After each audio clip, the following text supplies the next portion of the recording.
Good morning. మా ఇంట్లో దొంగతనం జరిగింది మాయా, నేను మళ్ళీ కాల్ చేస్తా. హే ఆగాగు, ఆ దొంగతనం చేసింది నేనే. ఆ? అరే ఏంట్రా ఎంత అర్జెంట్ గా రమ్మన్నా? ముందు దగ్గర చెప్పు.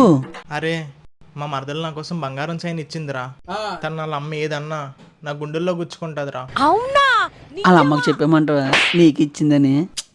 అది కాదు, మనం ఇప్పుడు దొంగతనం చెయ్యాలి. చైనా ఆ షాప్ లో కెమెరాలు ఉన్నాయి, చెక్ చేస్తారు మనకి. షాప్ లో కాదు, మా మరదల ఇంట్లో దొంగతనం చేద్దాం. కానీ ఏవి ముట్టుకోకూడదు, తాళం బద్దలు కొడదాం, వచ్చేద్దాం. బంగారాన్ని తావాల్సిన ఎందుకురా పగలగొట్టడం? మీ మరల నడికి ఇచ్చేది కదా. అరే ముందు దారి నుంచి కాకుండా వెనకదారి నుంచి ఎందుకురా మనం వచ్చింది తీసుకొచ్చావు? పెళ్లి చూపులకి కాదు, దొంగతనానికి. అరే కొంచెం ఏదో తేల్చండి, మళ్ళీ అవుతా మాట్లాడుకోవాలి. సరే మామ. ఒరే ఎలా తీద్దాంరా డోరు? ఉండు వీడియో చూస్తా. ఇదంతా కాదు, జై బాలయ్య నా పెరుగుతో గుద్దేస్తా. రే, చెప్తాను. ఇప్పుడు వెళ్ళి మీ అమ్మకి నీ చైన్ పోయిందని చెప్పు, ఏమందు. అమ్మా నా చైన్ పోయింది. చైన్ ఒకటే పోయింది కదా, సరేలే నీకేం అవ్వలేదు కదా, అదే నాకు చాలు. సరే మమ్మీ. ఇది అమ్మోరికత్తి నన్ను. Thank you Maya.